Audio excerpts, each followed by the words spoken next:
এজন্য আল্লাহ তাআলা বলেন, বান্দা আমি তোমারে ওয়াদা দিলাম। দেখেন আল্লাহ তাআলা বলতে চায় এটা, বান্দা আমি যে কোনো মূল্যে তোমারে জান্নাত দিতে চাই। তুমি না আমার মোমেন বান্দা, ঠিক আছে 11টা মাস, ঠিক আছে গুনায় গুনায় তুমি বরবাদ হয়ে গেছো। 11 মাস আমারে ডাকতে সময় পাও নাই, ঠিক আছে। এখন যদি ভুল বুঝতে পারো তো বান্দা ঠিক আছে, 11 মাস থেকে কমাইয়া আইনা আমি 1 মাস তোমার কাছে সুযোগ চাই। যা 1টা মাস আমারে সুযোগ দাও, 1টা মাস গুনাহ ছেড়ে দাও, 1টা মাস আমার হুকুমগুলো পালন করো। আমি 1 মাসেই লাআল্লাকুম তাত্তাকুন মুত্তাকি বানিয়ে দেব, জান্নাতি বানিয়ে দেব। তবুও যদি কদর না করো তো আল্লাহর নবী বলছেন, জিব্রাইল এই জন্য রমজানের লাস্টে আইসা জিব্রাইল বলছে, ইয়া রাসূলুল্লাহ এত বড় রমজান পেয়ে ইফতারের নেকি, সেহরিতে নেকি, তাহাজ্জুদে নেকি, তারাবির 20 রাকাত নামাজে নেকি, 5 ওয়াক্ত নামাজে নেকি, শেষ দশকের এতেকাফে নেকি, সবে কদর তালাশ করার দ্বারা নেকি, জিকির করার দ্বারা নেকি, তেলাওয়াত করার দ্বারা নেকি, দোয়া করার দ্বারা নেকি, কাউকে সামান্য ইফতার করাইলো নেকি, এরপরে একটা নফল একটা ফরজের সমান, একটা ফরজ 70টা ফরজের সমান, এক রমজানের প্রথম দশক রহমত, মাঝখানের দশক মাগফিরাত, শেষ দশক জাহান্নাম থেকে নাজাত। আল্লাহ বলেন জিব্রাইলের মাধ্যমে, নবী এত কিছু দিয়াও যেই বেঈমান রে মন গলাইতে পারলাম না, তারে আমি ভালো করাইতে পারলাম না, আমার দিকে ফিরাইতে পারলাম না, তার উপরে আমি আল্লাহর লানত, আমি ফেরেশতারও লানত। তো নবী বলে আমিন, হ জিব্রাইল আমি মুহাম্মদেরও লানত। যা তোরুফে খোদার লানত করুক, তোরুফে আল্লাহর লানত করুক তোরুফে। এই জন্য রমজানের শেষ দশকে আইসা জিব্রাইল বলে যায়, এত কিছু দিয়ে কোনোভাবেই বেঈমানের মন গলাইতে পারলো না। ওই বেঈমানের ফিকিরে একটা, আহা কিসের রোজা, কিসের হালাল হারাম, ওর জুতা দরকার, ওর জামা দরকার। ওই মহিলা ওই অসভ্য বেপর্দা নারী, তার কথা হলো কি আর কিতা রহমত কারে হুনান, আমি রহমত মাগফিরাত নাজাত দিয়া আমি কিতা করবো, আমার দরকার জুতা, আমার দরকার নতুন শাড়ি, আমার দরকার নতুন 3 পিস। এই জন্য 10 দিন 20 দিন পুরাটা রমজান বাজারে বাজারে মার্কেটে মার্কেটে ঘুরে, দোকানে দোকানে ঘাম বাইয়া বাইয়া পড়ে। ইফতারির টাইম হয়ে গেছে, এখনো কেনাকাটা শেষ হয় না। সবে বড় কদর কই গেল, এতেকাফ কই গেল, আল্লাহর জিকির তেলাওয়াত কই গেল, 70 গুণ নেকির রমজান কোথায় গেল? সব কিছু এক জোড়া জুতার জন্য, একটা জামার জন্য, একটা কাপড় চোপড়ের জন্য শেষ করে দিল। ওহ হায় হায় মুসলমান, কত অল্প মূল্যে নিজেকে বিক্রি করে দিল। আখিরাতটা কত, আল্লাহর এতগুলো নিয়ামত, আল্লাহর এতগুলো অফার প্রত্যাখ্যান করবে। লাগবে না এগুলো, আমার লাগবে না, আমি টান দেয়, আমার দরকার নেই, আমার দরকার জুতা। আমার যাতে ফেরেশতা নতুন জুতা কিনা রাখছি, যাতে আমার জুতা দিয়া ফিরতে পারে ফেরেশতা। হ্যাঁ হ্যাঁ, ফেরেশতাও এই জন্য বলে রাখে যে শুনো বোন, তোমারে জুতা দিয়েই ফিটমু, মনে রেখো। বেপরদিগি আল্লাহর দেওয়া রমজান, এত বড় দামি সময়ে তুমি বাজারে বাজারে ঘুরলে। আহ মাহে রমজান, মাহে রমজান। অতএব বাবারা আমার, বন্ধুরা আমার, বয়স্ক বাবা আপনাদেরও জীবনটা আরেকবার ঘুরে দাঁড়াবার, নিজের জীবনের একটা হিসাব কিতাব করার একটা সময় মাহে রমজান। মাহে রমজান আল্লাহ তাআলা কোরআনুল কারীমে বলছেন, ওয়াল তানজুর নাফসুম মা কদ্দামাত লিগাদ। প্রত্যেকেই আলাদা আলাদা ভাবে লক্ষ্য রাখো, খেয়াল করো বান্দা, আজকের দুনিয়া থেকে আগামীকালকের আখিরাতের জন্য কি পাঠিয়েছো, আজ হিসাব করো। আল্লাহর নবী সাল্লাল্লাহু আলাইহি ওয়াসাল্লাম বলেন, আল কাইয়িসু মান দানা নাফসাহু ওয়া আমিলা লিমা বাদাল মাউত। প্রিয় ভাই, শোনো ভাই, নবী সাল্লাল্লাহু আলাইহি সাল্লাম বলেন, বুদ্ধিমান সে যে তার নিজের হিসাব করে এবং মৃত্যু পরবর্তীর জন্য আমল করে, সে বুদ্ধিমান। কোন নাফরমানকে তো দুনিয়া থাকতে দেয় নাই বাপ, শুধু শুধু আল্লাহকে নারাজ করে কি লাভ? নামাজ ছেড়ে দিয়ে আলাদা বেনিফিট কি? সুদ খাইয়া অভাব মিটে গেছে কার? কিস্তি লইয়া প্রয়োজন শেষ হয়েছে কার? আমি তো জিগাইছি বহুত জনের, বহু মানুষের। আমি তো ব্যক্তিগতভাবে কত মানুষের এখন না একটু বেশি ব্যস্ত আগে তো আমি এই রাত্রে বিরাতে চা দোকানদারের লগে বইতাম, কথা কইতাম, রাতের 1টা বাজে 1:30 বাজে মাহফিল থেকে আসার সময় কত মানুষের লগে কথা বলতাম, শুনতাম, জিগাইতাম। কই কারো তো কিস্তি চলে 4টা 6টা, অভাব তো যায় না। আজকের বাজার তো শেষ হয়ে গেছে রাত হইতে হইতে, তো কালকে তো আবার বাজার করণ লাগবো, তো প্রয়োজন শেষ হইল কই? কথা বলেন না। সোফা তো বানাইছেন ঠিক আছে, কিন্তু বছর খানিকের মাথার তো বার্নিশ উঠে গেছে, কালা কালা দেখা যায় যে, এটা তো এখন বার্নিশ করা দরকার, তো প্রয়োজন শেষ হইল কই? দরজা তো প্লাস্টিকের লাগাইছিলেন বাথরুমে, 6 মাসের মাথার তো সিটকারি ফিরে গেছে, এন্দে কদ্দুর ভাঙ্গিয়া গেছে, প্রয়োজন শেষ হইল কই? বলেন বাবা, প্রয়োজন শেষ হইল কোথায়? কই? কোন প্রয়োজনটা, কোন জিনিসটা অক্ষয় হয়ে গেল? না, এমন নাই। হযরত মাওলানা তারেক জামিল সাহেব বলেন, সারা পৃথিবী বিখ্যাত দাওয়াত ও তাবলীগের অন্যতম একজন মুরব্বী, উনি বলছেন যে তুমি যদি মাটিতে, ইঞ্জিনিয়ার এনা বলছে মাটি ভালো মজবুত, আপনি এখানে 10 তলা বিল্ডিং করতে পারবেন, বিল্ডিং মজবুত হবে, মাটি মজবুত, মাটির ফাইলিং করতে পারবেন, সয়েল টেস্ট রিপোর্টে মাটি ভালো আসছে, মজবুত। কিন্তু উনি বলে আপনি নিজে মাটির একটাবার জিজ্ঞাসা করেন না যে তুমি মজবুত কিনা, তুমি স্থায়ী কিনা। উনি বলে আল্লাহর কসম, যদি বিবেক থাকে, কান থাকে, তাহলে মাটি আপনাকে চিৎকার করে বলবে, এই বন্ধু তুই ভরসা কইরো না আমার উপরে, আমি মাটি থাকবো না রে,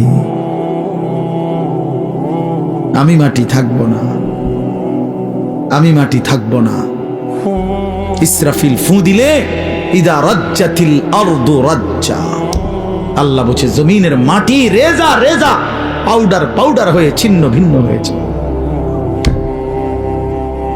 ইজাস সামাউন ফাতারাত, রব্বুল আলামিন বলে আসমান ভেঙে ভেঙে চুরচুর হয়ে পড়বে, যেন কাঁচ ভাঙতেছে। একটা 10 তলা গ্লাসওয়ালা বিল্ডিং যদি ভাঙে, সবগুলো গ্লাস কি পরিমাণ আওয়াজ হবে বলেন?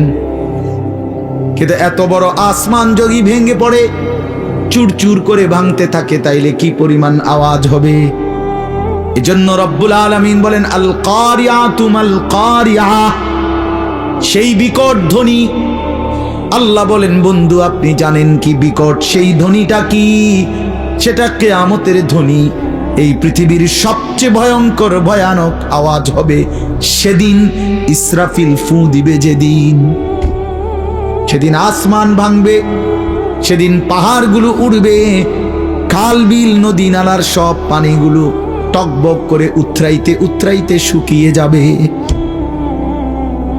হ্যাঁ, ইযাস সামাউন ফাতারাত ওয়া ইদাল কাওয়াকিবু তাসারাত, কোটি কোটি তারকারাজি জমিনের মধ্যে খসে খসে পড়বে। আমার হযরত আল্লামা মুফতি মুশতাকুন নবী সাহেব বলে যে ভেবে দেখেন তো, আমরা এখানে নিরিবিলি এখন মনোযোগ দিয়া বসে আছি, হঠাৎ করে এই যে লাইটগুলো, এই শুধু এই লাইটটি একটা একটা করে ঠাস ঠাস করে ফাটতেছে, ভাঙতেছে, মনে করেন নিজে নিজে। আচ্ছা কি পরিমাণ দৌড় শুরু হইব? হ্যাঁ, কি এর প্রধান বক্তার, কি এর বিশেষ বক্তা? কথা বলেন না কেন? হ্যাঁ, বক্তাও তো আরো শ্রোতার আগে দৌড় দিব। বক্তা কেউ আমার আরেকটা মাহফিল আছে, আমি আজকে মরিয়া গেলে কালকের মাহফিল কেমনি কি বলে? তো এই কয়টা লাইট ভাঙলে যদি এমন হয়, তো কোটি কোটি তারকারাজি যখন জমিনে খসে পড়বে, কায়নাতের অবস্থা কি হবে? পৃথিবীর অবস্থা কি হবে? এজন্য বন্ধু আমার বাপ, মাহে রমজান আমাদের সামনে, মহান আল্লাহ পাক রব্বুল আলামিন আমাদের সামনে কোরআনুল কারীমের আমি যে আয়াতটা পড়েছি, সূরা বাকারা 183 নম্বর আয়াত। এই সূরার 5টা আয়াত 183, 184, 185, 186, 187, এই 5টি আয়াতে আল্লাহ তাআলা সূরা বাকারায় রমজান, রোজা এবং রোজার গুরুত্ব বৈশিষ্ট্যের উপরে আল্লাহ তাআলা অত্যন্ত গুরুত্বপূর্ণ মৌলিক কথা কোরআনে বলেছে এই 5 আয়াত। এজন্য যদি কারো সুযোগ হয়, বিবেক হয়, যদি কারো রমজানের কদর মনে হয়, এই 5টা আয়াতের বাংলা তরজমা এবং সংক্ষিপ্ত ব্যাখ্যা পড়ে নেবেন। তাফসিরে মাআরিফুল কোরআন আছে অনেকের কাছে, এখান থেকে পড়লেন। তাফসিরে তাওজিহুল কোরআন আছে, কিনতে পাওয়া যায় বাংলায়, পড়ে নিয়েন। অথবা আপনার মহল্লার কোনো মসজিদের ইমাম সাহেব, আলেম সাহেবকে জিজ্ঞেস কইরা আপনি কমপক্ষে এই 5টা আয়াত যদি শুনে নেন, বরকত হবে। কোরআন শরীফে আল্লাহ তাআলা বলছেন 5টা আয়াতে ধারাবাহিকভাবে সূরা বাকারার 183 নম্বর আয়াত থেকে 185-87 এই 5টি আয়াতের মধ্যে আল্লাহ তাআলা মাহে রমজানের উপরে অত্যন্ত গুরুত্বপূর্ণ কথা বলেছে, বিস্তারিত কথা বলে দিয়েছে। আর এই সবটা কথার মধ্যে একটা আশ্চর্য কথা, কোরআন শরীফের এই সূরা বাকারার একটা আজীব জিনিস শুনেন, দেখাইতেছি আমি। এই যে 183 নম্বর আয়াত, আল্লাহ তাআলা বলছেন এই মাহে রমজান যে আমাদেরকে দিলেন রোজা, কেন? প্রথম যে 5টা আয়াতের প্রথম আয়াত হলো 183। এখানে আল্লাহ বলছেন লাআল্লাকুম তাত্তাকুন, কেন রোজা দিলাম, কেন রমজান দিলাম? উদ্দেশ্য আমি আল্লাহর একটাই, যেন তোমরা সকলেই মুত্তাকি হতে পারো। কি হতে পারো? মুত্তাকি মানে কি?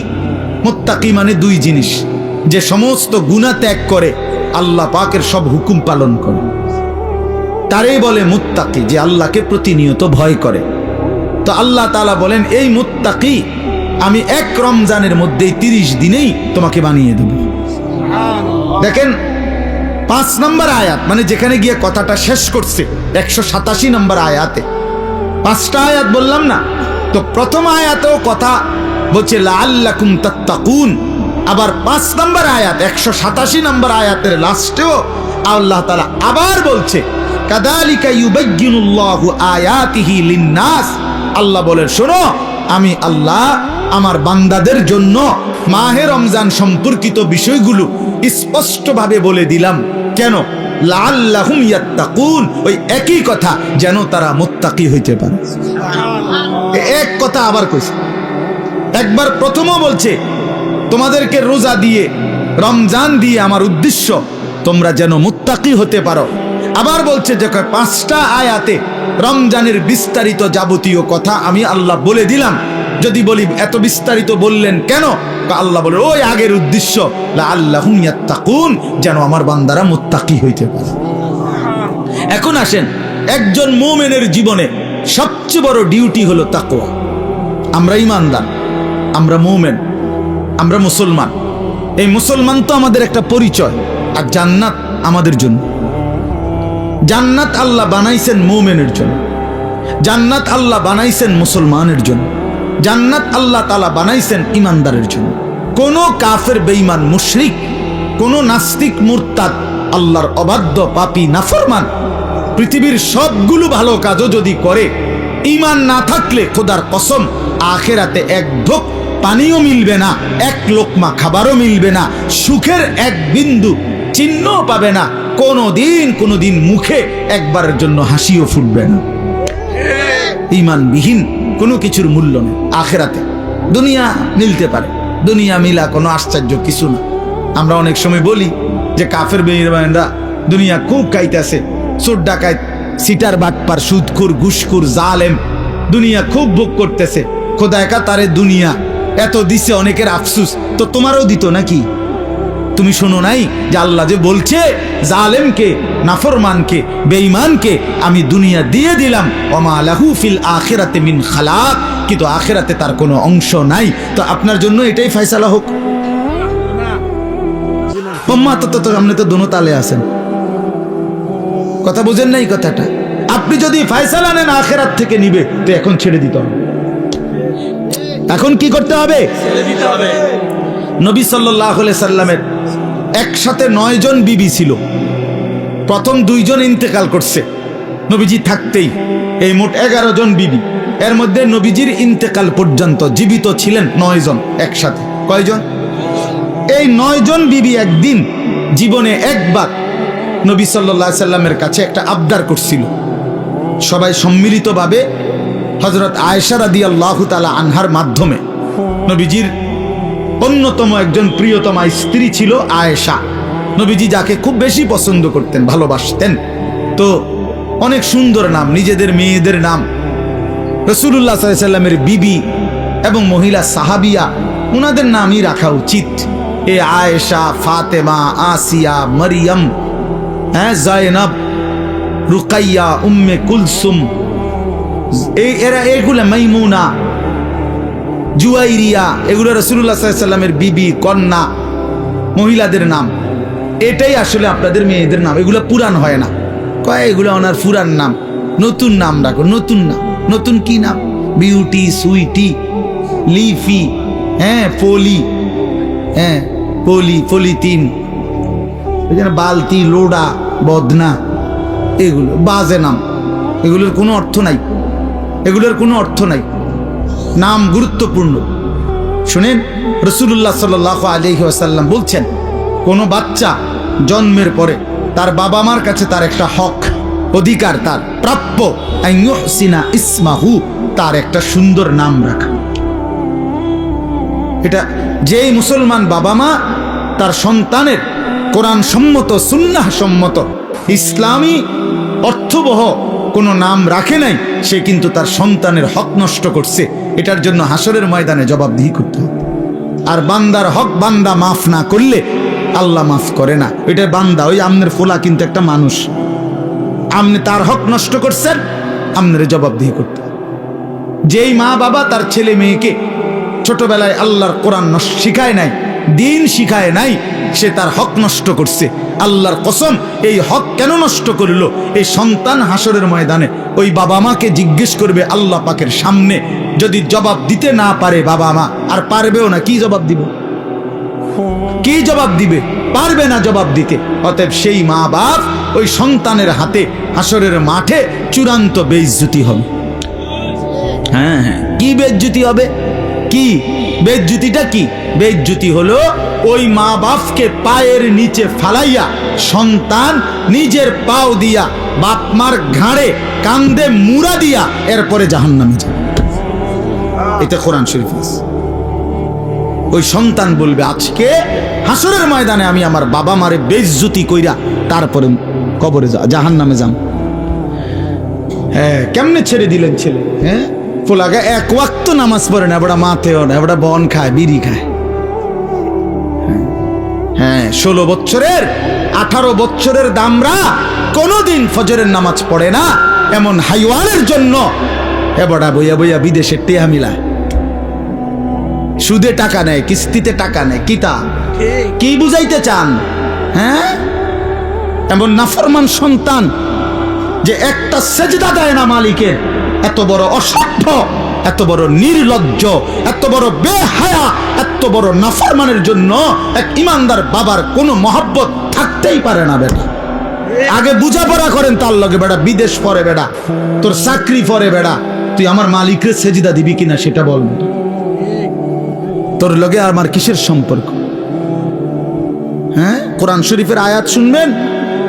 নূহ আলাইহিস সালাম যখন ওনার ছেলে, ওই বেঈমান ছেলেটার জন্য পানিতে ডুবে যাবার সময় দোয়া করছিল যে আল্লাহ আমার সন্তান, ও তো ডুবে যাচ্ছে। কোরআন শরীফে আছে, আল্লাহ পরিষ্কার বলছে, ইয়া নূহ ইন্নাহু লাইসা মিন আহলিক, হে নূহ সাবধান, আর বলবা না, এটা তোমার সন্তান নয়, এটা তোমার সন্তান নয়।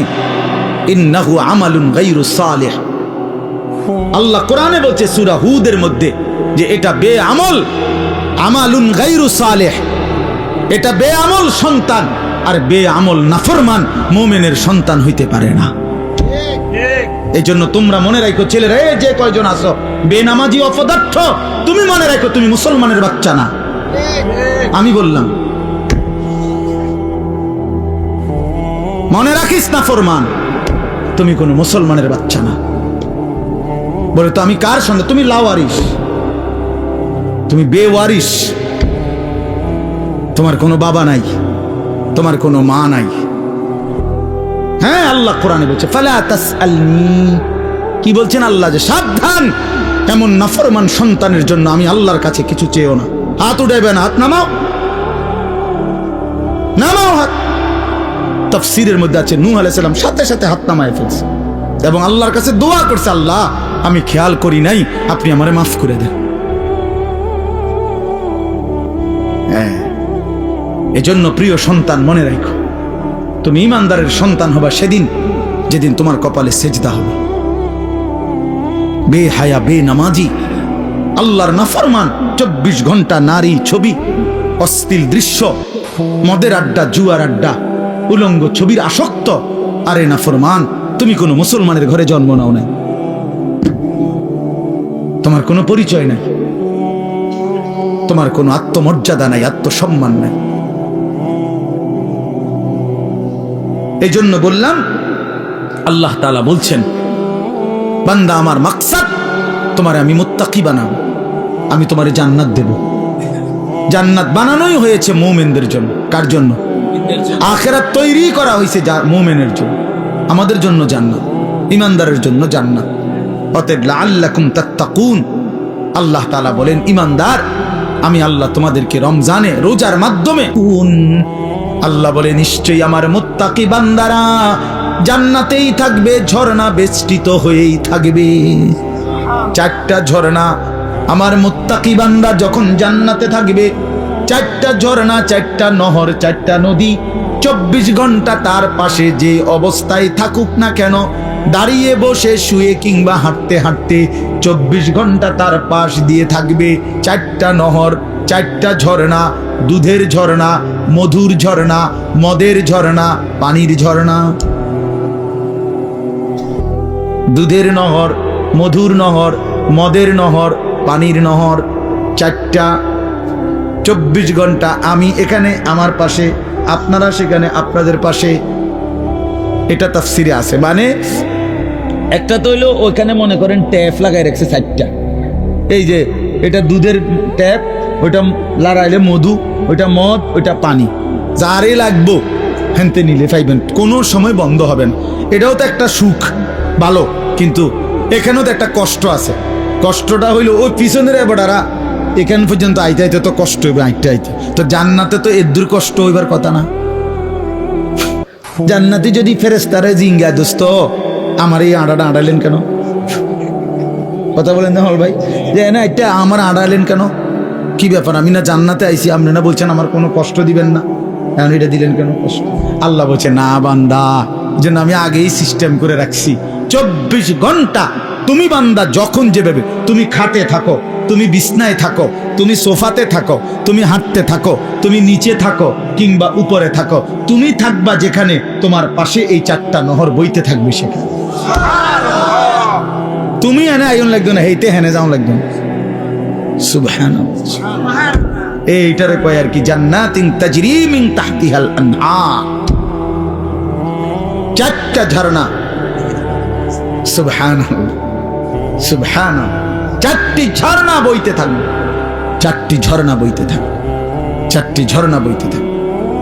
হ্যাঁ, আল্লাহু আকবার। এজন্য ইন্নাল আবরারা লাফি নাঈম, আল্লাহ বলছে আমার নেককার মুত্তাকি বান্দারা জান্নাতের নিয়ামতে ভরপুর থাকবে। আমি সেদিন কিতাবে পড়লাম, হাসান বসরি রাহমাতুল্লাহি আলাইহি বিশ্ববিখ্যাত বুজুর্গ ছিল। এই ছেলেরা শোনো বাবা, আমি নিজে কিতাবে পড়ছি। উনি বলছেন, উনি যখনই কোনো যুবক দেখতেন তো ওই কিতাবে লিখছে, উনি যুবকদেরকে দেখলেই ডাক দিয়ে বলতেন, আমা তাশতাকুনা ইলাল হুরিল আইন, এই নওজোয়ান, জান্নাতের অসংখ্য অগণিত ডাগর ডাগর চোখ বিশিষ্ট সুন্দর সুদর্শনা সুনয়না জান্নাতি হুরের জন্য তোমার দিল চায় না? আমা তাশতাকুন, শৌক, তোমার আগ্রহ হয় না? এই নর্তকী দেখো কেন, এই উলঙ্গ ছবি দেখো কেন? এই বাপ, সিনেমার ওই নর্তকী তোমারে কি দিবে? মোবাইলের ওই নর্তকী তোমারে কি দিবে? কি সুখ দিল, কি সুখ দিল বাপ?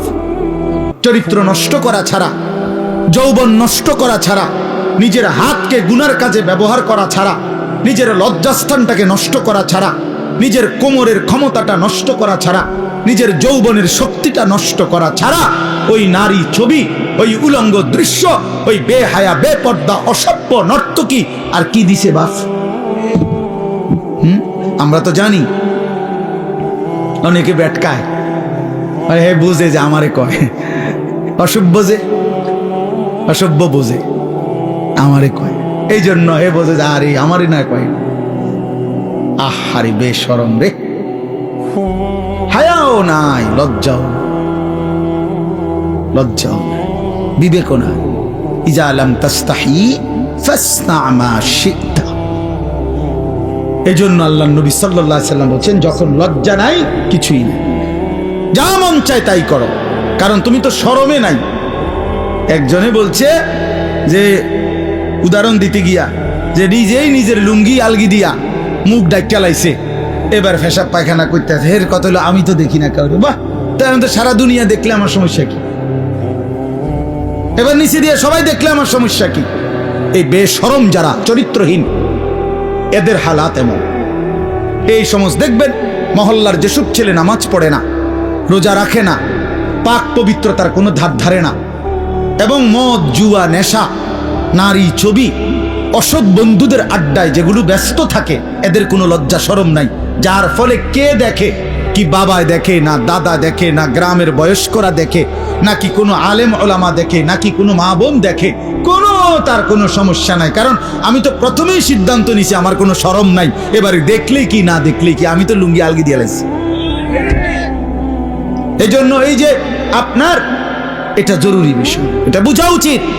হায়া লজ্জা, হায়া লজ্জা বোঝা উচিত। প্রিয় ভাই, বুঝতে শিখো। আমি হয়তো শক্ত বলি, আমি একটু কঠোর বলি আর কি, কিন্তু বাস্তবতা হলো তোমার ইনসাফ কি বলে, তোমার বিবেক কি বলে, ইনসাফ কি বলে। এই জন্য আল্লাহ তাআলা বলেন, বান্দা আমি তোমারে ওয়াদা দিলাম। দেখেন আল্লাহ তাআলা বলতে চায় এটা, বান্দা আমি যে কোনো মূল্যে তোমারে জান্নাত দিতে চাই। তুমি না আমার মোমেন বান্দা, ঠিক আছে 11টা মাস, ঠিক আছে গুনায় গুনায় তুমি বরবাদ হয়ে গেছো, 11 মাস আমারে ডাকতে সময় পাও নাই, ঠিক আছে। এখন যদি ভুল বুঝতে পারো তো বান্দা ঠিক আছে, 11 মাস থেকে কমাইয়া আইনা আমি 1 মাস তোমার কাছে সুযোগ চাই, যা 1টা মাস আমারে সুযোগ দাও, 1টা মাস গুনাহ ছেড়ে দাও, 1টা মাস আমার হুকুমগুলো পালন করো, আমি 1 মাসেই লাআল্লাকুম তাত্তাকুন মুত্তাকি বানিয়ে দেব, জান্নাতি বানিয়ে দেব। তবুও যদি কদর না করো তো আল্লাহর নবী বলছেন, জিব্রাইল এই জন্য রমজানের লাস্টে আইসা জিব্রাইল বলছে, ইয়া রাসূলুল্লাহ এত বড় রমজান পেয়ে ইফতারের নেকি, সেহরিতে নেকি, তাহাজ্জুদে নেকি, তারাবির 20 রাকাত নামাজে নেকি, 5 ওয়াক্ত নামাজে নেকি, শেষ দশকের এতেকাফে নেকি, সবে কদর তালাশ করার দ্বারা নেকি, জিকির করার দ্বারা নেকি, তেলাওয়াত করার দ্বারা নেকি, দোয়া করার দ্বারা নেকি, কাউকে সামান্য ইফতার করাইলো নেকি, এরপরে একটা নফল একটা ফরজের সমান, একটা ফরজ 70টা ফরজের সমান, এক রমজানের প্রথম দশক রহমত, মাঝখানের দশক মাগফিরাত, শেষ দশক জাহান্নাম থেকে নাজাত। আল্লাহ বলেন জিব্রাইলের মাধ্যমে, নবী এত কিছু দিয়াও যেই বেঈমান রে মন গলাইতে পারলাম না, তারে আমি ভালো করাইতে পারলাম না, আমার দিকে ফিরাইতে পারলাম না, তার উপরে আমি আল্লাহর লানত, আমি ফেরেশতারও লানত। তো নবী বলে আমিন, হ জিব্রাইল আমি মুহাম্মদেরও লানত। যা তোরুফে খোদার লানত করুক, তোরুফে আল্লাহর লানত করুক তোরুফে। এই জন্য রমজানের শেষ দশকে আইসা জিব্রাইল বলে যায়,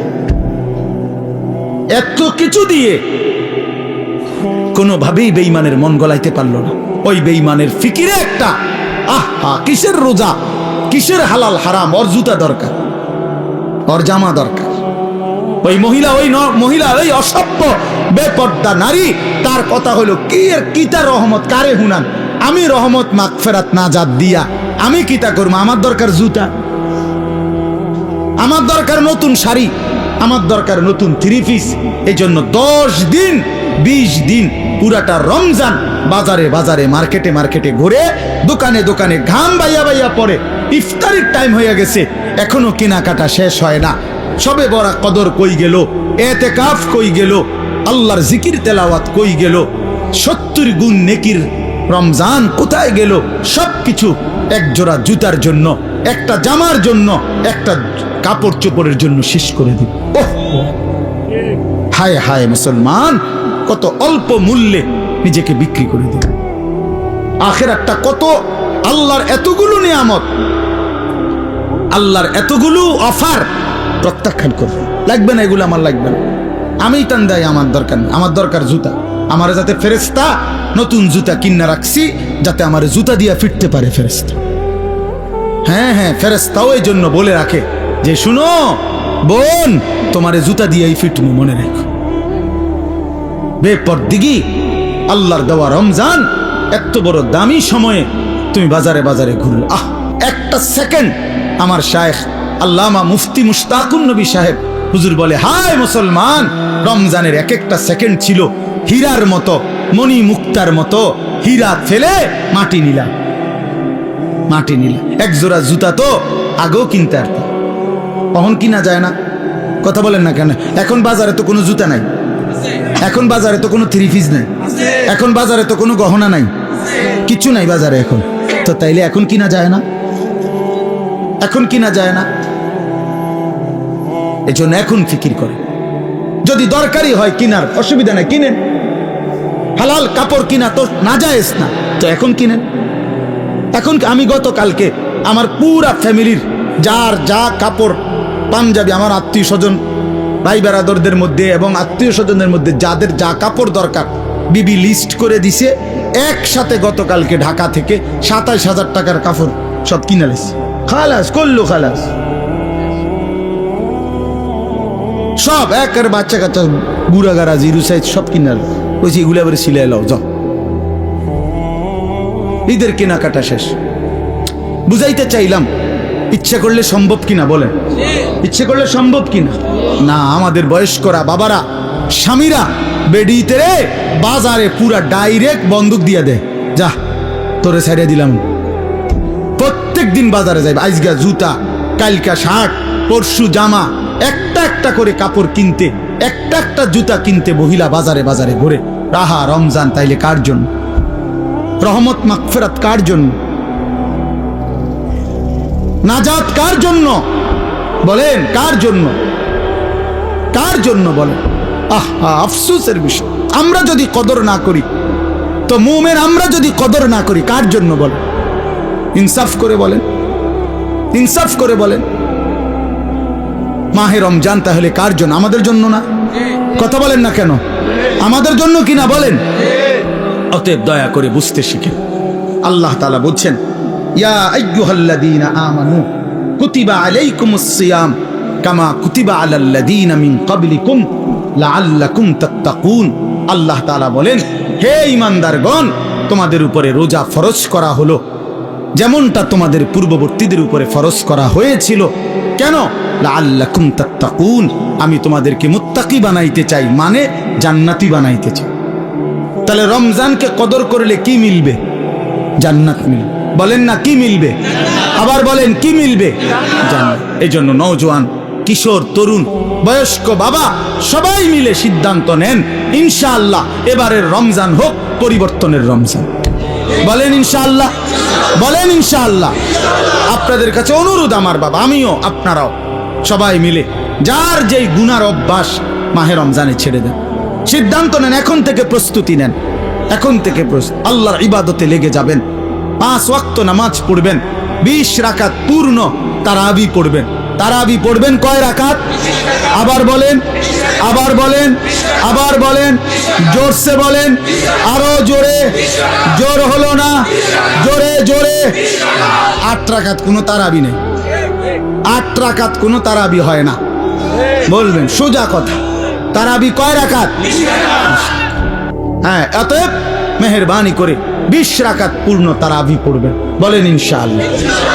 নওজোয়ান ভাই, তোমাদের কাছে হাত জোর করে অনুরোধ, বন্ধু আমার, প্রিয় ভাই আমার, তোমরা মেহেরবানি করে, প্রিয় ভাই, গুনাহের এই রাস্তা ছেড়ে দাও বাপ। সুখ আসবে না, সুখ আসবে না বাপ, সুখ আসবে না, সুখ আসবে না। আল্লাহ আমাদেরকে তৌফিক দান করেন, আল্লাহ আমাদেরকে বুঝ দান করেন। বয়স্ক অনেক লোক আছে যাদের অনেকের অভ্যাস এরকম যে জুমার নামাজের দিন বয়ান হয়, উনি বসে বসে জুরায়। এই চাচারা কখনোই বদলায় না, যেমন আছে এমনই পড়ে থাকে। বিড়ি খায় তো বিড়িয়ে খায়, চা দোকানে আড্ডা দেয় তো আড্ডাই দেয়, টেলিভিশন দেখে, নাচ গান দেখে, তো এই বদভ্যাস 60 বছরও আর ছোটে না। কথায় কথায় গালিগালাজ করে, তো এই বদভ্যাস আর ছোটে না। কেন? আল্লাহর কথার প্রতি আন্তরিক না। নাই তো 30 বছর জুমার বয়ান শুনবার পরে একটা মানুষ তো পরিবর্তন হওয়ার কথা। 40 বছর, একটা বছরে 52 সপ্তাহ। খেয়াল করে দেখেন যে 52 সপ্তাহ এক বছরে মোট, প্রতি মাসে 4টা সপ্তাহ, তাহলে 4 12 48, আর 4টা মাস প্রতি বছর, আর অতিরিক্ত একটা জুমা আছে, 5টা জুমা, তাহলে 48 আর 4 কত? 52 জুমা। তাহলে 52 জুমা আপনার মহল্লায় আল্লাহর কথা হয়, কোরআনের কথা হয়, আপনার কি কোনো পরিবর্তন হওয়ার কথা না? 30 বছরে এবারে 52 দিয়ে পূরণ দেন, কতগুলো বয়ান হল। তো এরপরেও যদি একটা মানুষের স্বাভাবিক কিছু বদভ্যাস না ছোটে, তা আপনি কি শুনলেন, কি বুঝলেন, কি বুঝলেন? 30 বছরও আপনি এটা বুঝছেন না যে বিড়ি সিগারেট খাওয়া একজন মুসলমানের জন্য উচিত না। এটা আপনি তোলে আর বুঝবেন কখন? আপনি বুঝি 50 বছরেও বুঝলেন না যে গালিগালাজ করা মুখ দিয়া এটা গুনাহ, এটা আপনি বুঝছেন না। এটা আপনি কি বুঝলেন চাচা? বলেন, ইনসাফ কি বলে? 50 বছরও আপনি বুঝলেন না যে চা দোকানে এই যে নাচ গান, নর্তকীর ছবি, নাটক, সিনেমা চলে টেলিভিশনে, এটা দেখা যে গুনাহ, হারাম, এটা আপনি বুঝলেন না। তো আপনি কি ওয়াজ শুনলেন? এই জন্য বললাম আর কি, আসলে মূল কারণ হলো গাফেল। হয় বইয়া বইয়া পান খায়, জুরায়, জিমায়, এই সদবদ, অথবা আমলের আগেই ফেলে দেয়। বলে তো কথা তো হুননি, হুজুররা তো কয় বালার লাগে, কয় কথা তো ঠিকই কয়, মানলে তো ভালো আসিল, পারিদ না, বাহ, এটা কইয়ে উড়াই দিল আর কি, মানে এটা ফেলে দিল আর কি। এটা কথা হলো মিয়া, আপনি পারবেন না, অথচ আল্লাহ আপনারে করতে বলছে, তো এটা তো জুলুম। আর আল্লাহ তো এমন জুলুম করতে পারে না। কোনো বান্দা পারবে না, অথচ তাকে আল্লাহ তাআলা সেই হুকুম পালন করতে বলছেন, এটা কি জুলুম না? কথা বলেন না কেন? এটা জুলুম কি না বলেন? আমি বাঁকাই হইতারি না, আমনে আমার এখন রুকু দিতাম, তো এটা জুলুম না? আমি নিচের দিকে যাইতারি না, আমনে আমারে বলেন সেজদা দিতে, তা আমার উপরে এটা জুলুম হবে না? তো আল্লাহ তাআলা আমাদেরকে রুকু দেওয়ার, সেজদা দেওয়ার তৌফিক, যোগ্যতা দিছি কিনা? তো জুলুম করলো কো? বলেন। আমারে বলছে রাস্তার নারী দেখলে চোখ নিচের দিকে নামায় নিতে, এখন আমার চোখ নিচের দিকে নামে না, ঘাড় বাঁকা হয় না, তখনই না আমি বলতাম যে আমার উপরে জুলুম করছে। এখন আমাদের ঘাড় নিচের দিকে নামানো যায় কিনা? তো তাইলে অসম্ভবের কি? আমারে সুদ হারাম করছে, তো আমার জন্য কি ব্যবসা বা উপার্জনের বৈধ কোনো পন্থা রাখে নাই? কথা বলেন। তো তাইলে সমস্যা কোথায়? কোনখানে আটকাই গেলেন? আপনি পারেন না যে কইলেন, কিতা পারেন না? আপনি কি বিড়ি খানা ছাড়তারেন না? আমি ডাক্তার বললে ডায়াবেটিস রুগী, 30 বছরের অভ্যাস, যেই বেটার চিনি ছাড়া চা খায় না, সেই বেটা চিনি ছাড়া চা খায় না, তো এটা ছাড়লেন কেমনে? 50 বছরের অভ্যাস মিষ্টি খাওয়া, এই লোকটা ছেড়ে দেয় না ডাক্তার বললে? দেখ, আপনার ডাক্তার বললে মিয়া সামান্য দুনিয়ায় বাঁচার জন্য এত কিছু প্রিয় জিনিস ছেড়ে দিলেন, ডাক্তার বলার কারণে গরুর গোশত খাওয়া ছেড়ে দিলেন, অথচ আপনি জানেন ডাক্তারের আব্বাও যদি বাইকটা দেয় আমনেরে, তারপরও তো আপনি মরে যাবেন। মরবেন না? কথা বলেন না কেন? MBBS ডাক্তার যদি বাইকটা দেয় আপনি শরীরের ভিতরে, আপনি মরতেন না? তো তাইলে এরপরেও তো আপনি নিশ্চিত মৃত্যু আমাদের আসবেই। শতবার সেফ থাকলেও, শরীরের 1000 কোটি যত্ন নিলেও, 100 ডাক্তারের প্রেসক্রিপশন পরামর্শ মেনে চললেও মৃত্যু কি হবে না? তো তারপরেও তো এগুলো ছেড়ে দিলেন, তো জাহান্নামের ভয়ে গুনাহ ছাড়বেন না কেন? আল্লাহর নাফরমানি ছাড়বেন না কেন? আল্লাহর ভয়ে বিড়ি খানা ছাড়বেন না কেন? জাহান্নামের ভয়ে টেলিভিশন দেখা ছাড়বেন না কেন? জাহান্নামের ভয়ে গালিগালাজ দেওয়া ছাড়বেন না কেন? বলেন, ইনসাফ করে বলেন। এই জন্য বাপ, মূল বক্তব্য এই কথাটা যে মনোযোগী হওয়া দরকার, আন্তরিকতা নিয়ে শুনলে। ওই ভাই তোমরা এনে দাঁড়ায় আছো কি বুঝে? এই ছেলেরা ওনে বসো, যাও যাও যে দূরে শোনো ভাই, বসে শোনো। তাহলে এই জন্য বললাম আমি আপনাদের কাছে আমার অনুরোধ, প্রত্যেকেই দেখেন, আমরা এটা যৌক্তিক কথা হলো যে আল্লাহর কোরআনের প্রতি আন্তরিক না হলে জিন্দেগি বদলাবেন। আপনি পারতেন না, এত সোজা না।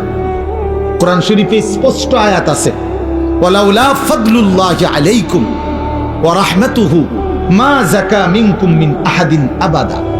সাংঘাতিক আয়াত। আল্লাহ বলে, শুনো, তোমাদের উপরে আল্লাহর দয়া এবং রহমত যদি মায়া না হয়, নিজেই নিজেকে কশ্চিন কালেও কখনোই পবিত্র করতে পারবে না।